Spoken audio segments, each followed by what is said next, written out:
वन्दितो सहस्रं रोमचरमणोहरं गतिं पत्ते ऊर्ध्वानि समयपाश्रुतिके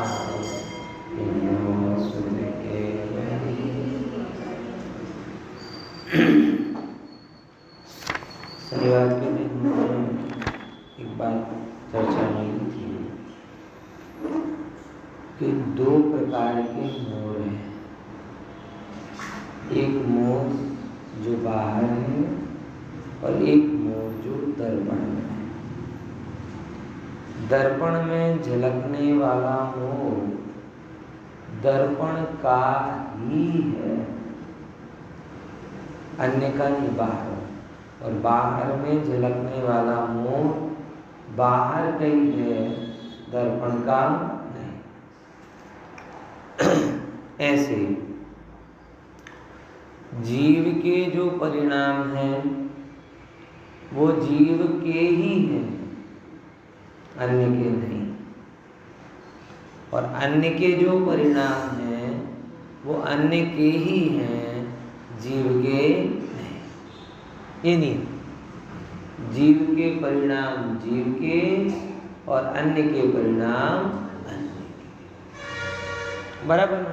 और इसी को बताया कि जीव में जो मिथ्यात्व रूप परिणाम हो रहा वो जीव मिथ्यात्व, और पुद्गल की जो अवस्था बंधी वो अजीव मिथ्यात्व। ऐसे ही क्रोध में लगाना, ऐसे ही जो अविरति में लगाना, जीव का जो अविरति का भाव हुआ, भोगने का भाव हुआ, प्रमाद परिणाम हुआ, वो जीव की अविरति। बराबर? और जो कर्म बंधे वो अजीव की अविरति।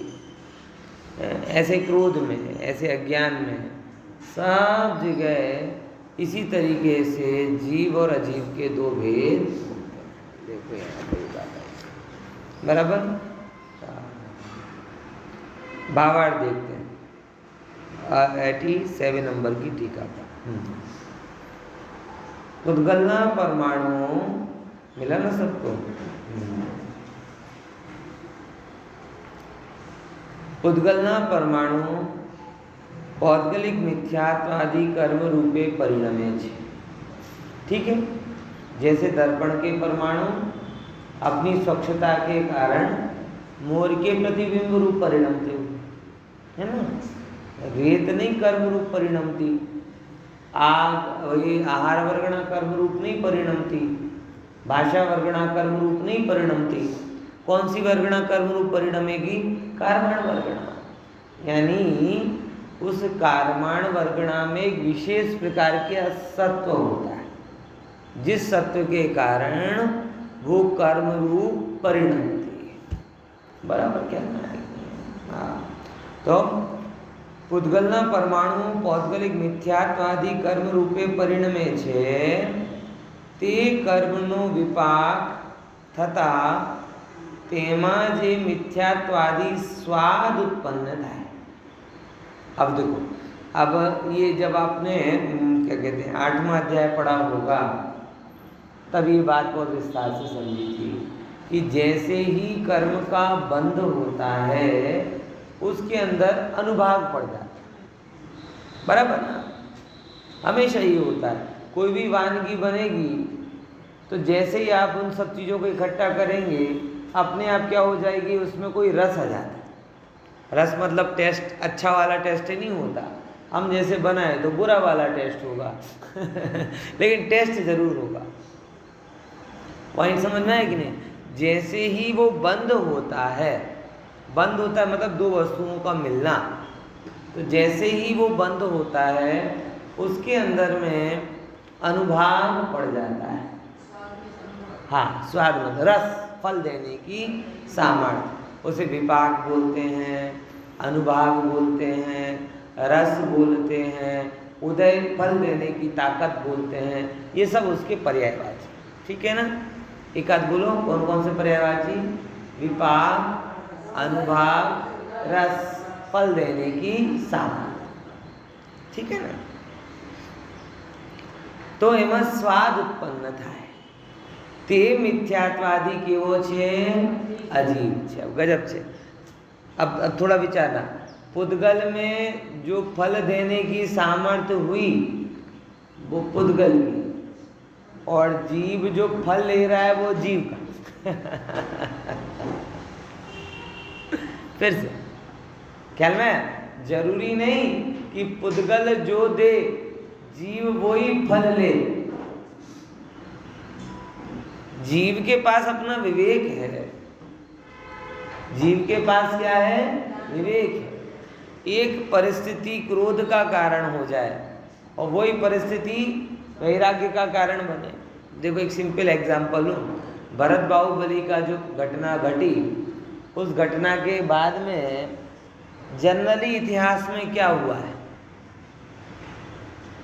एक राजा ने दूसरे राजा को हरा दिया, शक्ति सामर्थ्य से हरा दिया।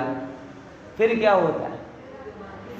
दूसरे राजा को अपमानित किया जाता है, दूसरे राजा को, और अगर ये मुगल काल जैसा हो ना तो मार ही दिया जाता है। ये लगभग तो ऐसा बहुत, और ऐसा नहीं, भारत में भी बहुत सारे ऐसे हुए कि भाई ने भाई को मार दिया, ऐसे बहुत सारे केस मिलते। मुसलमानों में तो क्रम से परंपरा चली मुगल काल में। तो अब मुझे आपको इतिहास नहीं पढ़ा रहा, वो आप पढ़ लेना अगर पढ़ना हो तो। बराबर। तो क्या होता क्या है इतिहास में कि जब भी ऐसी कोई घटना घटती है तब जो जीता हुआ राजा या भाई है वो हारे हुए राजा या भाई को अपमानित करता है, द्रोहित करता है, देश निकाला दे देता है, अथवा नौकर की भांति रखता है, और अगर बहुत क्रूर हुआ तो मार भी देता है। कर्म का उदय तो ये बता रहा था, लेकिन बाहुबली तो बाहुबली थे। क्या किया? जीत लिया और उसके बाद में उनको राजपाट देकर दीक्षा। ये विवेक है। अगर किसी को परास्त करने से मान होने का उदय अपन कहें, ये कर्म का परास्त करना जो हुआ वो कर्म का सत्य, लेकिन उसके बाद में जीव को मान का फल भोगना है कि ज्ञान का फल भोगना है, ये जीव का निर्णय है। ये विवेक है। मतलब बहुत सारे लोग ऐसा कहते हैं, अब पुण्य से सामग्री मिली है तो भोग लो, वो पाप के उदय आएंगे तब भी कहेंगे भुगतो। तो उनके पास अपना विवेक तो है नहीं ना। वो क्या कहेंगे? पुण्य से सामग्री मिली है तो भोग लो। जो ये बोलते हैं कि पुण्य की सामग्री भोग लो, वो पाप के उदय को भुगतने के लिए तैयार है। ज्ञानी कहता है ना मैं भोगने में रस है ना भुगतने में रस। बोले अब ऐसा विवेक किनके? आप देखो पाप के उदय में ज्यादा तड़फड़ाने वाले लोग वही होते हैं जो पुण्य के उदय में फूले फूले घूम रहे थे। मैंने ये अनुभव जीवन में कर लिया। जिन्होंने पुण्य के उदय को पचा लिया ना, वो पाप के उदय को भी पचा लेते, और जो पुण्य के उदय को नहीं पचा पाए वो पाप के उदय में तिल मिलाते हैं। आ रही कि नहीं आ रही बात? समझ में आ रही? और ये जीवन में है, ये सब चल ही रहा है। पुण्य पाप का संयोग पूरा का पूरा, कभी पुण्य का उदय आता है, कभी पाप का उदय आता है, कभी अनुकूल होते हैं, कभी प्रतिकूल होते हैं, कभी कुछ तो कभी कुछ। तो ज्ञानी के पास कर्म भोगने का ही ऑप्शन नहीं होता। ज्ञानी के पास ज्ञान स्वभाव को भोगने का ऑप्शन होता है, और ज्ञान स्वभाव पुण्य को भी नहीं भोगता और पाप को भी नहीं भुगतता, पुण्य को भी जानता है और पाप को भी, क्योंकि जो कर्म का फल पड़ा वो कर्म का है और उसे भोगना वो जीव का विवेक है। मैं आपसे भी यही कहूँगा, भोगी भी नहीं बनो। जो भोगी बनोगे तो भुगतना पड़ेगा। क्या बोला? भोगी नहीं बनो। भोगी बनोगे तो क्या करना पड़ेगा? भुगतना पड़ेगा। और भुगतना ना हो तो गिनाए बनो। उस ज्ञायक भाव में सब समा लेने की ताकत है। उत्तम उत्तम चक्रवर्ती का पद और उसका वैभव वो भी ज्ञायक भाव में समा जाता है, और सातवें नरक के दुख और प्रतिकूलता वो भी ज्ञायक भाव में समा जाती मतलब ज्ञायक उनको जान लेता है तो बस ना भोगता है ना भुगतता है, सहज रहता है, आनंद में रहता है। क्योंकि कर्म में जो फल पड़ा वो कर्म का था, और जीव ने जो निर्णय किया वो जीव का है। ऐसा समझ गए? इसीलिए खाने के पहले पचाने की ताकत विकसित करो। लौकिक में भी कहा जाता है क्या कि खाना कितना भले ही 56 भोग हो, लेकिन दूसरे दिन दही भात खाना पड़े ऐसा खाना मत खाना।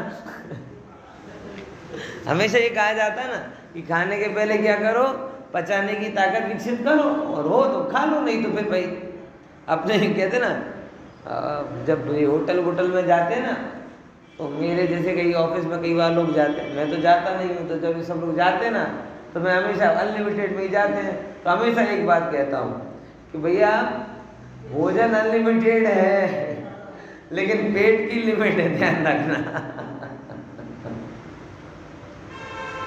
है सही बात, क्योंकि कई लोग ऐसे वो फिर अब जैसे अधिकतर ये लोग कभी भी कोई भी चले जाते हैं, प्लानिंग बना लेते हैं 8-10 लोग, बोले आज तुम मत लाना टिफिन, तुम मत लाना टिफिन, तुम मत लाना, अपन सब लोग चले जा रहे हो तो जाओ।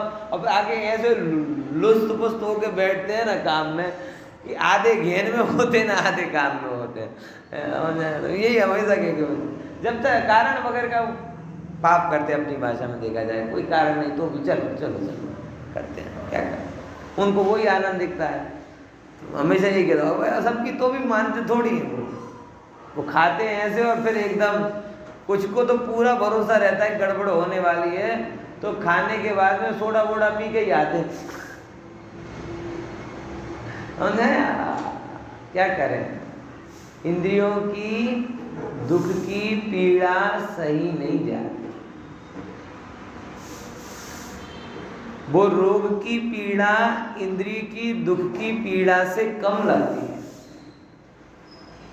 इसीलिए उस समय भोग लेते हैं और बाद में भुगतते हैं। ज्ञानी कहते हैं ऐसा नहीं, पुण्य का फल भी हो पाप का फल भी हो, उसमें जो अनुभाग पड़ा वो पुद्गल का है, तुम्हें कितना लेना है वो तुम्हारा। हमेशा यही होता है, मैं आपके घर पे जाऊंगा तो आप थोड़ी कम खाओ, सभी के और खाओ, यही लोग व्यवहार है। आपको समझना पड़ेगा ना कि और खाओ, लेकिन क्या खाओ, कितना खाओ, कहाँ से खाओ, बराबर। और जगह चेंज हो जाए तो अजीब भी लगे, हम कहें और लाओ और वो कहे कम खाओ, तो कैसा अजीब लगे, विचार करके देखो। यानी हर समय विवेक तो अपना ही रहता है ना, कोई आतिथ्य करे तो भी और आप अतिथि बन के जाओ तो भी। अब यही नियम है जगत में कि जो अतिथि बन के जाता है वो कहता नहीं खाना, और जो आतिथ्य करता है होस्ट होता है नहीं, और एक तो और। अब ये चेंज कर दो तो कितना अजीब लगे कि गेस्ट कह रहा है लाओ और होस्ट कह रहा है मत खाओ पेट खराब हो जाएगा। अरे डायलॉग चेंज मत करो, नायक का डायलॉग नायक ही बोलेगा, और नायिका का डायलॉग जीवन में व्यवहार ऐसे ही चलेगा, बराबर।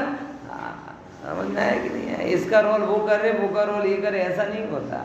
सबका रोल अपने अपने करने दो, मगर ध्यान रखना ये सब क्या है, रोल है, ये मेरा मूल स्वरूप नहीं, ठीक है ना।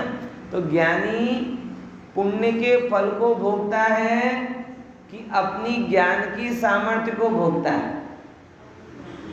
ज्ञानी पुण्य और पाप के फल को भोगता नहीं, वो जो ज्ञान की सामर्थ्य जिसमें पुण्य का उदय भी समा जाता है और पाप का उदय भी समा जाता है, ज्ञानी उसे भोगता है। समझ में आया? देखो, अने कर्मना निमित्त थी जे जीव विभाव रूप परिणमे छे, તે વિભાવ પરિણામો ચેતનના વિકારો છે, તેથી તેઓ જીવ છે। आया कि नहीं है समझ में? कर्म के उदय से संयोग हुए वो पुद्गल के, और जो जीव के परिणाम हुए, जो विभाव परिणाम हुए, वो किसके? चेतनना विकारो छे, तेथी तेओ जीव छे। वो कैसे हैं? जीव। बराबर, जीव मिथ्यात्व। हवे जो અહીં એમ જાણવું છે કે મિથ્યાત્વાદી કર્મની પ્રકૃતિઓ છે તે પૂતગલ દ્રવ્યના પરમાણુ છે। જીવ ઉપયોગ સ્વરૂપ છે, તેના ઉપયોગની એવી સક્ષતા છે કે પૌદ્ગલિક કર્મનો ઉદય થતા તેના ઉદયનો જે સ્વાદ આવે તેના આકારે ઉપયોગ થઈ જાય છે। अब जो एक सूक्ष्म बात थोड़ी आती है, समझना जरा ध्यान से। क्या लिखा? मिथ्यात्वादी कर्म, उनकी जो प्रकृतियां हैं वो सब कैसे हैं? पुद्गल द्रव्यना परमाणु छे। इसमें तो कोई डाउट नहीं। कारमाण वर्गणा की अलग अवस्था, कभी मिथ्यात्व रूप, कभी अविरति रूप, जैसी होती है वो बन जाए, उनकी वो अवस्था है। अब जीव कैसा है? जीव उपयोग स्वरूप। उपयोग स्वरूप मतलब जानने देखने वाला, और वो जानने देखने वाला भी कैसा जानने देखने वाला? क्लियर क्लियर जानने देखने वाला। जैसे दर्पण है ना, एकदम क्लियर क्लियर जानता दिखता है, ऐसे जीव का उपयोग भी कैसा दिखता है? Clear clear. जीव की स्वच्छत्व शक्ति ऐसी है। अब शब्द कौन सा आया? स्वच्छता के कारण जैसे कर्म के उदय होते हैं, वैसे जीव के उपयोग में जानने में आ जाते हैं। कर्म के उदय का जानने में आना ये जीव का अवगुण नहीं है, गुण है। क्या बोला? इतनी लाइन को समझो। क्या बोला अपूर्व भाई? कर्म के उदय का जानने में आना ये क्या है? अवगुण है कि गुण? देखो बहुत सारे लोग कहते हैं बताओ मत, जनाओ मत, ऐसे बहुत होते हैं ना। किसी को तो पता ही नहीं चलता गुस्सा आ रहा है, किसी को पता ही नहीं चलता कि मान हो रहा है, किसी को पता ही नहीं चलता कि विकार हो रहा है, और होता भी है तो उसे डिनाई कर जाते हैं, नकार देते हैं, नहीं हो रहा, नहीं हो रहा। अरे भाई ये ऐसी स्वरूप नहीं है। अगर आपको ये जानने में आ रहा है कि क्रोध हुआ, मान हुआ, कपट हुआ, अथवा जैसे शरीर में कई बार नहीं होता, बहुत सारे जब आपके अंदर में रोग बहुत बढ़ जाता है तो डॉक्टर कई बार ये कहता है इतना सब कुछ हो रहा तो पता नहीं चल रहा था, कैसे घेन में थे, शुगर इतनी बढ़ गई है, बीपी इतना बढ़ गया है, तुम क्या एकदम बेहोश में थे क्या? ये जब कुछ होता है तो अंदर में कुछ होता है तो पता ही नहीं चल रहा, ऐसे कैसे तुम बेहोशी में रहते हो? डॉक्टर डांटते हैं। कोई इंद्रिय कमजोर हो, कोई धातु का असंतुलन हो, कोई बीमारी हो, तो सब कहते हैं तुम ऐसे कैसे जीवन जी रहे हो कि तुम्हारे अंदर इतना कुछ हो रहा है, चक्कर आते होंगे, कभी टेम्परेचर बढ़ता घटता होगा, तुम ऐसे कैसे बेहोशी में रहते हो? अरे पर हो तो रहा था लेकिन आपके पास नहीं आ रहे थे। क्यों? क्योंकि आपके पास आएंगे आप बता दोगे ये बीमारी है। बोलो डॉक्टर नो शू थाय? तू मरवा योग्य छे। હે તો કેવો છે? તો મરવા યોગ્ય છે, જાણવામાં આવી રહ્યો છે, કોઈ ઉપચાર ના કરાય, એ મરવા યોગ્ય છે। જાણવું દોષ નથી, જાણવું तो गुण છે। मैं तो कहता हूं अपने अंदर में ऐसा होना चाहिए कि क्रोध हो तो किसी को पता ना चले, सबसे पहले अपने को पता चलना चाहिए। ये उल्टा होता है, उल्टा होता कि नहीं होता? तुम्हें गुस्सा आता हो कि गुस्सा क्यों कर रहा है? मैं क्यों गुस्सा कर रहा हूँ? अरे तेरा आखिर गांव कह रहा है कि तू गुस्से वाला है। एक एक संबंधी से पूछ ले तू गुस्से वाला है, एक एक संबंधी से पूछ ले तू अहंकारी है। जो जो तुझे जानता है वो सब जान रहे हैं कि तू क्रोधी है, मानी है, मोही है, अहंकारी है। केवल तू ही घेन में है। ये व्यक्ति इतना अपन कहे ना कि अपने बारे में इतनी गलतफहमियों में रहता है कि वो स्वीकारना नहीं चाहता। उसे लगता है कि स्वीकारने से प्रॉब्लम होगी। अरे भाई प्रॉब्लम है, स्वीकारना बात की। इसीलिए जो व्यक्ति सरल होता है ना, वो व्यक्ति सबसे पहले ये जान लेता है कि मुझे क्रोध, और ये उसकी खूबी है। क्योंकि क्रोध का ज्ञान हुआ। क्या हुआ? क्रोध का ज्ञान हुआ। किसके कारण हुआ? अपने उपयोग गुण की स्वच्छता के कारण हुआ। तो एक अच्छी बात तो है ना कि जहां रोग है वहीं औषधि भी तो है। अरे क्या हुआ?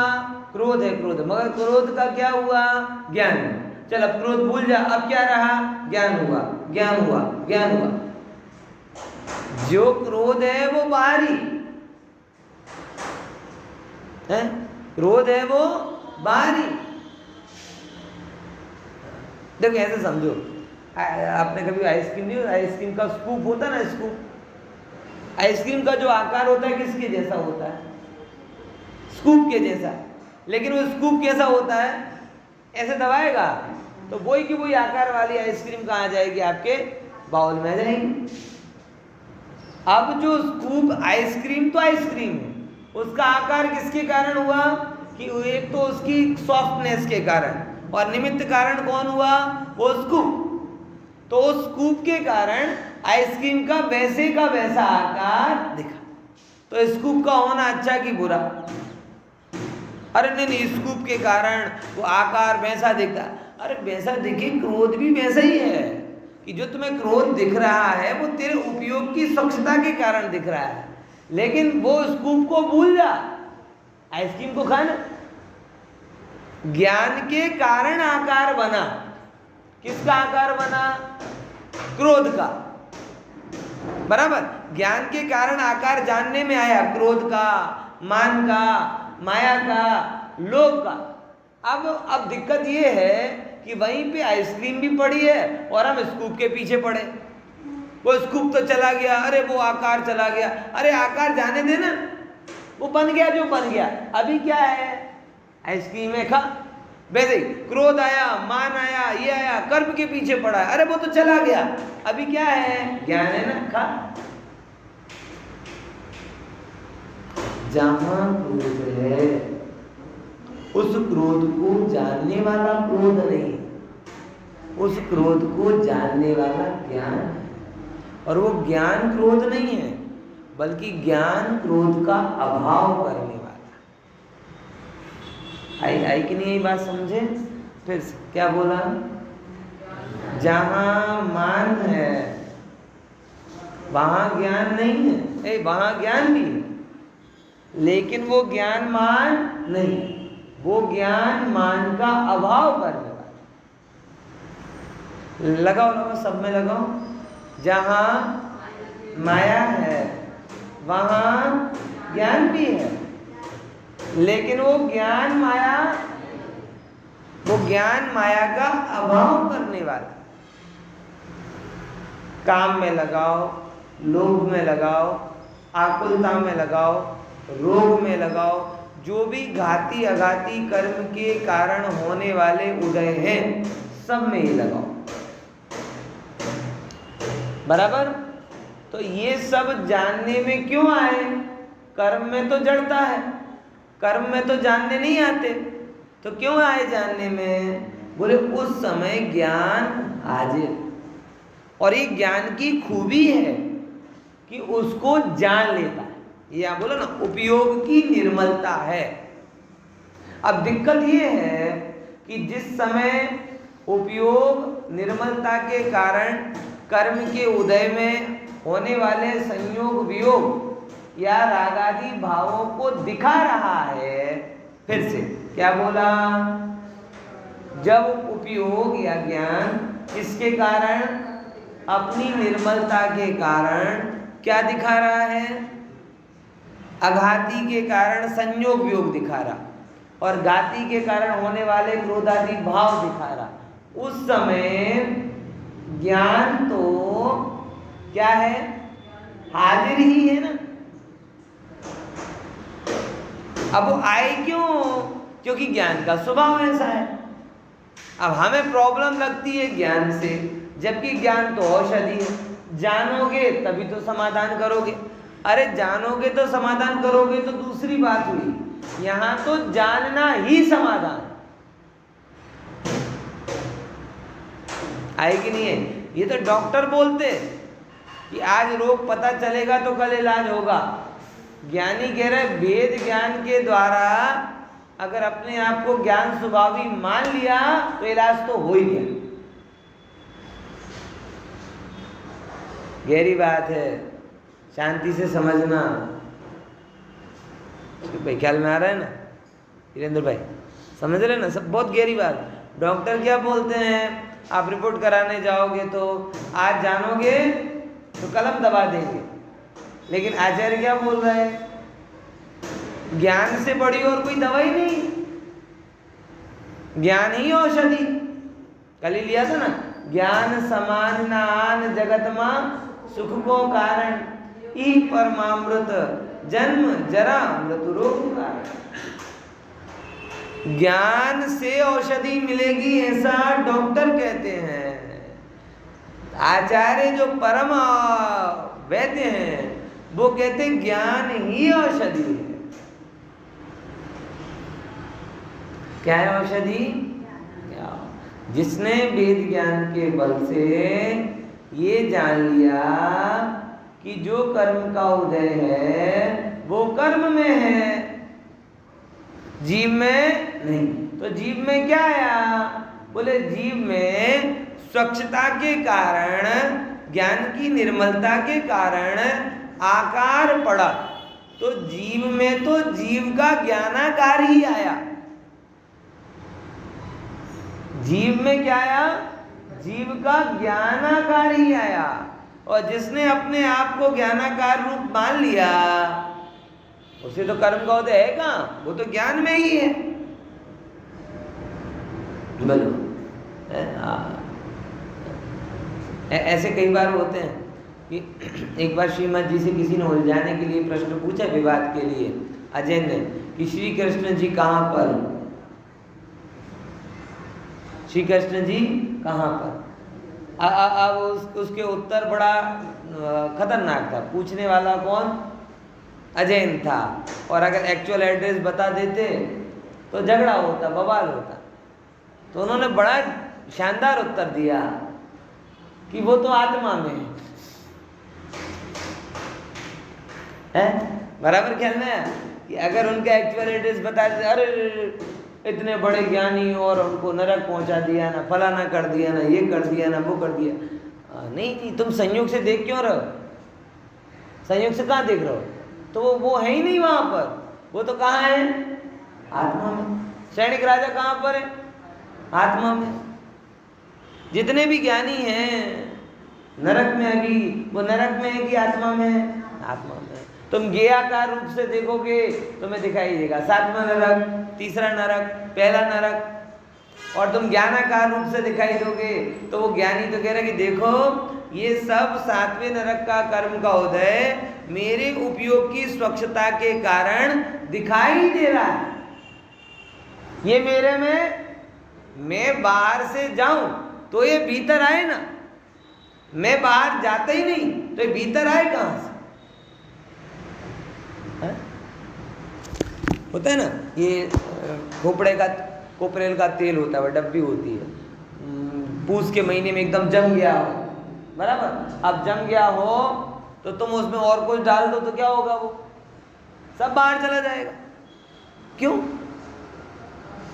वो घन है ना, घन है तो वो बाहर जाए तो दूसरा तेल भीतर आए।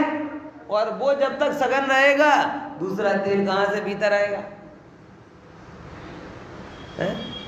और वो कोपरे का तेल तो कभी ना कभी पिघलता है, लेकिन आत्मा की सघनता हमेशा रहती। तो आत्मा अपने स्वरूप से बाहर जाए तो कर्म का उदय भीतर आए। ये अपने से बाहर जाने के लिए ही तैयार नहीं है तो अंदर आएगा कैसे? समझ में आया? ख्याल में आ रहा कि नहीं? ये बात यहाँ कह रहे हैं, देखो समझना। सूक्ष्म बातें फिर से पढ़ना है ना। तो ज्ञानी ज्ञानाकार रूप परिणमित हो रहा है उपयोग की स्वच्छता के कारण। किसके कारण? उपयोग की स्वच्छता के कारण कर्मोदय इसमें झलक रहा है। देखो અહીં એમ જાણવું કે મિથ્યાત્વાદી કર્મની પ્રકૃતિઓ છે, બરાબર? તે પુદ્ગલ દ્રવ્યના પરમાણુ છે। अब कर्मनी प्रकृति भी पुद्गल द्रव्य के परमाणु और आघाती आदि कर्मों का उदय भी पुद्गल परमाणु, बराबर? वो सब जीव केवो छे? उपयोग रूप छे। अने શું કહે છે પછી? તેના ઉપયોગની એવી સ્વચ્છતા છે। स्वच्छता એટલે क्लीननेस। जे જેવો स्वच्छ होए। कल परसों की बात है, वो मेरे ऑफिस में था, कांच था, वो साफ करने वाले ने इतना साफ कर दिया, इतना साफ कर दिया कि दिखा ही नहीं। दिखा नहीं तो माथा फूट समझे ना? ख्याल में है कि नहीं है? तो जितना स्वच्छ हो जाता है उतना वो उस रूप की निर्मलता, अब उसके पीछे लगा दो उतना जल अच्छा झलकाएगा। ऐसे तो एवी स्वच्छता छे कि पौद्गलिक कर्मों उदय थता।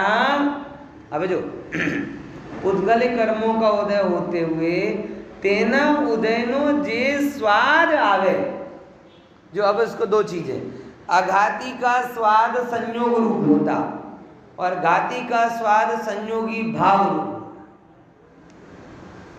आई कि नहीं ये बात समझ में? और देखो आघाती को भी जीव डायरेक्ट कहाँ भोगता है? आघाती को भी जीव अपने मोह परिणाम से भोगता है। बोलो पैसे को हम भोगते हैं क्या? पैसा तो जड़, उसे कोई नहीं भोग सकता, लेकिन मेरे पास पैसा है, हर जीव अपने इस मोह परिणाम को भोग। गाड़ी को तुम भोगते हो क्या? क्या अचार डाल के खाओगे उसका, कि थेपला बना के खाओगे? क्या करोगे? गाड़ी को कोई नहीं भोग सकता, गाड़ी के मोह परिणाम को जीव भोगता है। मेरी गाड़ी, अच्छी गाड़ी, बड़ी गाड़ी, प्यारी गाड़ी, लकी गाड़ी वगैरह वगैरह। समझे कि नहीं समझे? जिसका जैसा मोह परिणाम हो, यानी समझ लो सब जगह पुत्र पुत्र आदि स्त्री परिवार आदि को कोई भोगता है नहीं, कोई किसी को नहीं भोगता, सब अपने अपने मोह परिणाम को ही भोगते। वही स्त्री अनुकूल हो तो बड़ी प्रिय लगती है, और वही स्त्री प्रतिकूल हो जाए तो देखना पसंद ना आए। वही पुत्र अपने अनुसार चले तो बहुत अच्छा लगता है, वही पुत्र अपने विमुख हो जाए तो तू अलग ना मैं अलग। सब कितना क्षणभंगुर है। कभी विचार तो करो तो बड़ा लगता है कि सच में कोई परमानेंसी जैसी चीजें ही नहीं। जो एक क्षण पहले प्रिय लगता था, प्राण प्यारा लगता था, देखे बिना चैन नहीं पड़ती थी, एक अपने से अप्रिय जाए अब उसको सकल देखना पसंद नहीं है। समझ में है कि नहीं है? एक क्षण में सब बदल जाता है। तो आघाती के उदय से पुत्र, पति, पत्नी, परिवार, गाड़ी, मकान, दुकान, घर, वैभव सब मिला ना, लेकिन भोगा उसको कि अपने मोह परिणाम को। मैंने कई बार आपको बताया, मेरे एक रिलेटिव थे, उनने क्या किया, दो ही व्यक्ति थे, हस्बैंड वाइफ थे, बहुत मतलब क्या ना ड्रीम हाउस जैसा बनवाया, ड्रीम हाउस जैसा, करोड़ों लगा के, बराबर। और उस घर में जाते ही उनके पति एक्सपायर हो गए। अब उनके मन में वहम आ गया, अब बोले मुझे नरक जैसा लगता है। कैसा लगता? नरक जैसा लगता। वो एक दिन नहीं रुकी उस घर में, जैसे भी उसे नहीं, मुझे घर ही नहीं चाहिए। अगर मारा पति ने ले गयो, अगर मारा पति ने ले गयो, कौन कोने लेने जाए?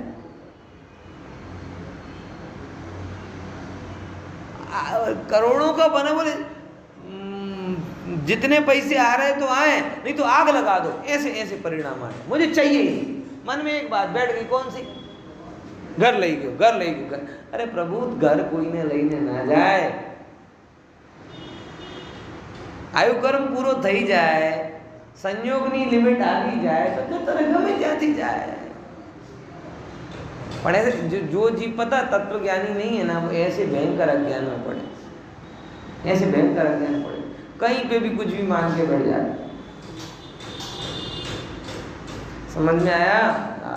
अब वो जो पहले एकदम ड्रीम हाउस जैसा बना रहे थे, एक एक चीज मतलब पूछ पूछ के कहाँ से कितने आर्किटेक्ट, कितने इंजीनियर, कितनी इंपोर्टेड सब वस्तुएं सब लेकर आए, और अब एक भी चीज सुख नहीं दे रही। अब बताओ, ये सब आघाती का संयोग था ना, तो आघाती के संयोग को जीव ने भोगा कि अपने मोह परिणाम को भोगा। मोह था तब तक बड़ा प्रिय लग रहा था, और जैसे ही मोह हट गया तो घर काटने दौड़ रहा, एक दिन नहीं रुकी वो, और आधी पौनी कीमत में बैठ के अब दूसरा रहने वाला आराम से रह रहा है, उसे कोई तकलीफ नहीं, क्योंकि घर में तो तकलीफ थी नहीं ना, तो बुद्धि में तकलीफ थी। ठीक है, लेकिन अब उसमें कोई आश्चर्य की बात नहीं है। ऐसे तो घर छूटे ही नहीं, वो तो सबसे ही मोह छूटना चाहिए। ये बुरे रूप मोह हो गया, वो तो बुरी बात है, अच्छा रूप मोह होना वो भी बुरी बात है। अब आप उसको तो अज्ञानता कह रहे हो। कौन सी अज्ञानता? कि भाई भी वहम में आधी कीमत में नहीं, क्योंकि आप कैलकुलेटिव हो गए ना। आपको लग रहा 5 करोड़ का मकान 2 करोड़ में बेच दिया, 3 करोड़ का नुकसान, सीधी गणित है ना अपूर्व भाई, बहुत सिंपल मैथमेटिक है। तो वो तो आपको बेवकूफ़ी लग रही है, लेकिन ये अमूल्य चक्रवर्ती जैसा मनुष्य भाव, ये रजगण के पीछे लगा रहे हो, तो अनंत अनंत का नुकसान करके करोड़ों की चीज पा रहे हो, तो उसमें नुकसान नहीं। लेकिन वो रजिस्टर्ड हो गया, उसे कोई बुरा नहीं कहेगा। वो सब कहे ये तो बताने इच्छा हो, ये तो बताने इच्छा हो, ये तो बता, वो रजिस्टर्ड कर लिया तो वो सही, और ये तुम्हें बेवकूफ़ी लगता है। दोनों ही बेवकूफ़ी गिनो, मैं तो ये कहता हूँ। पुद्गल को पाने का पागलपन और पुद्गल दूर चला जाए तो पागल होना, ये दोनों पागलपन के दो रूप हैं।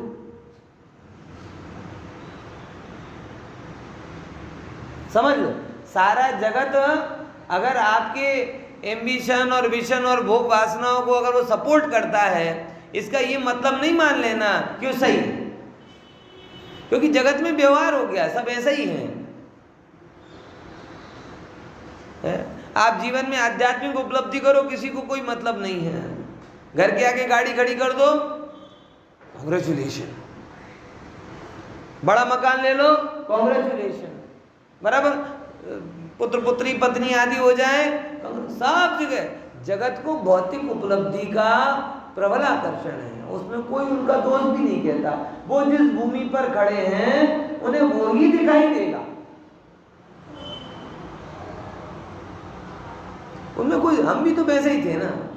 वो थोड़ा तत्व ज्ञान हुआ तो जड़ और चेतन की भेद ज्ञान हुआ, और तब समझ में आया कि जड़ की तो कोई कीमत नहीं है, जड़ जड़ ही है और चैतन्य तत्व कीमती है।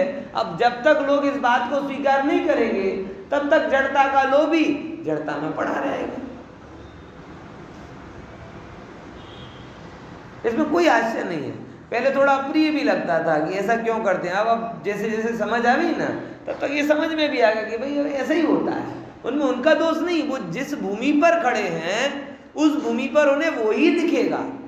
आपको उनको ये चैतन्य तत्व की महिमा लानी पड़ेगी, और चैतन्य की महिमा लाओ नहीं और जड़ की धुनाई करो तो तुम कितनी सुना दो, बैठेगी नहीं बात। आत्मा की महिमा लाओ, खुद ब खुद विवेकी हो जाए। इसीलिए कभी धन के पीछे उपयोग जाए, रूप बल के पीछे उपयोग जाए, तो ये समझना कि तुम रत्नों को सेफ्टी टैंक में डाल रहे। सेफ्टी टैंक समझ गए ना, जो होता है ना संडास का खड्डा उसे सेफ्टी टैंक बोलते। तो कभी जब इनमें उपयोग जाए ना, तो तुम अपने मन में निर्णय कर लेना, कूदना हो तो कूद जाना, जो करना है, लेकिन निर्णय करना ही क्या है, ज्ञान के रत्न को गटर में डालना है।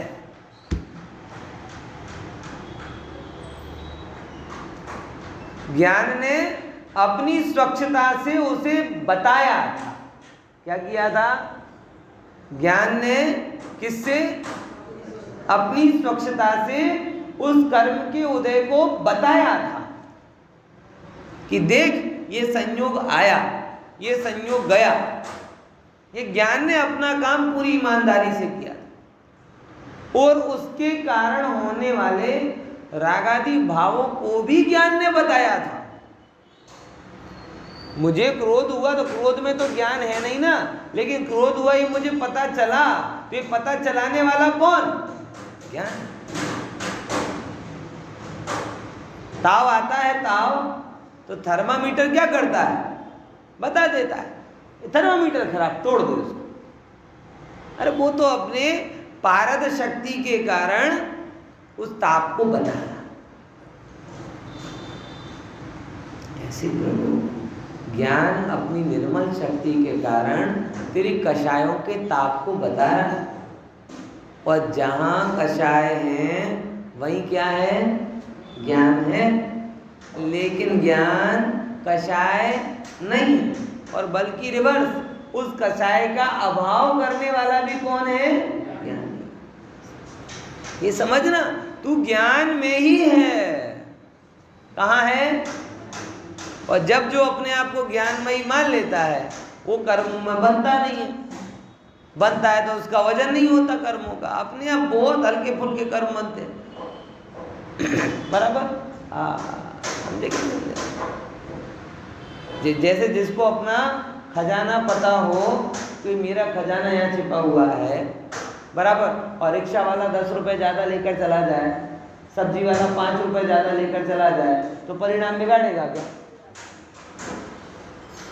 ऐसे तो बोलो है? खजाने का पता हो वो नहीं बिगाड़ेगा, लेकिन जो परचूरणीय आदमी है वो तो कहेगा अरे 10 रुपये ले गया।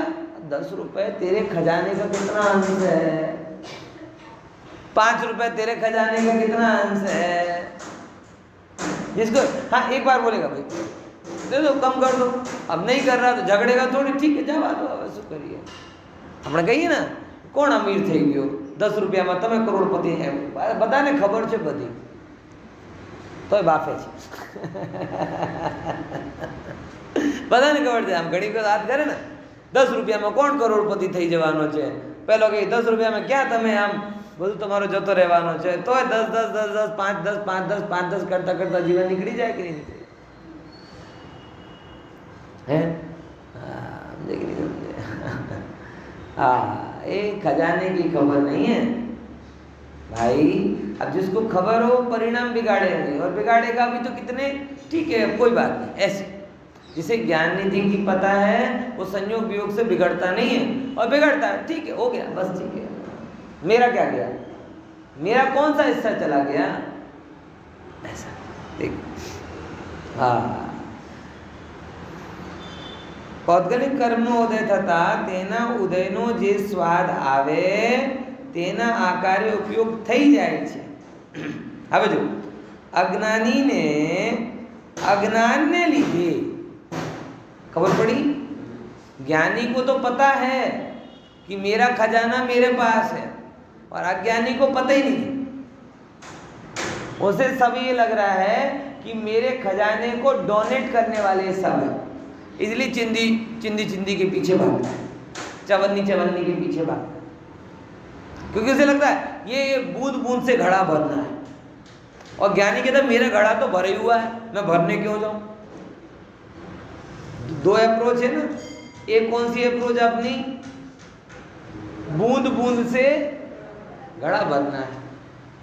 हमारी अप्रोच ये वाली है कि सबसे सुख की बूंद लेकर, सबसे धन की बूंद लेकर, सबसे भोगों की बूंद लेकर अपने आनंद का घड़ा भरना है। और ज्ञानी कह रहे पागल है, मेरा घड़ा तो ऑलरेडी भरा हुआ है, सील पैक है,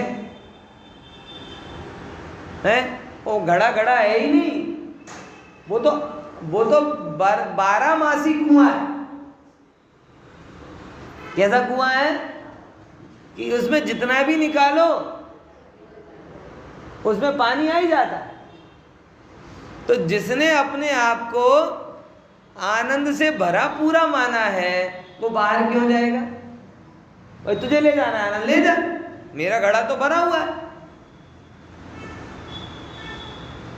अधिकतर जीवों ने अपने घड़े को तो कभी देखा नहीं, बराबर, और तलिया वगરના માટલામાં પાણી નાખવાનો શરૂ કર્યું।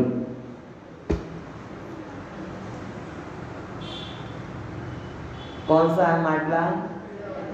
આ ક્યારે ભરાશે? એક અમૃત કુંભ, એક તળિયા વગરનો માટલો। નાખ નાખ કરો, આખી જિંદગી નાખ નાખ કરો, કઈ નહીં, વોટર લેવલ વધ્યો નથી।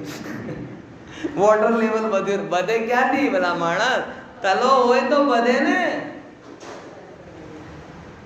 આપણે નથી કહ્યું સુખનો લેવલ વધ્યો નથી। સારી રીતે ભણી લીધા પછી વોટર લેવલ ચેક કર્યો, નહીં નહીં વધ્યો, અચ્છા લગ્ન નથી કર્યો ને માટે વધ્યો નથી, ચલો લગ્ન કરી લો, હવે વધ્યો નથી વધ્યો, અચ્છા છોકરા છોકરી નથી થયા ને એટલે ચલો એ કરી લો, હવે વધ્યો નહીં વધ્યો, હવે શું કરો? પછી આવા આવી જાઓ, હજી પૈસા કમાઓ, હજી ગાડી લાવો, હજી મકાન કરો, બાર ચેક કરે, લેવલ ક્યાંથી વધે? તલિયા વગરના માટલાનો લેવલ વધતો। अज्ञानी आ भूल करे, तलिया वगैरह के माटले में, तले वगैरह के माटले में नाखता जाता है, डालता जाता है, पानी डालेगा, घी डालेगा, जो मन में आए डालेगा, लेकिन सब निकल जाएगा।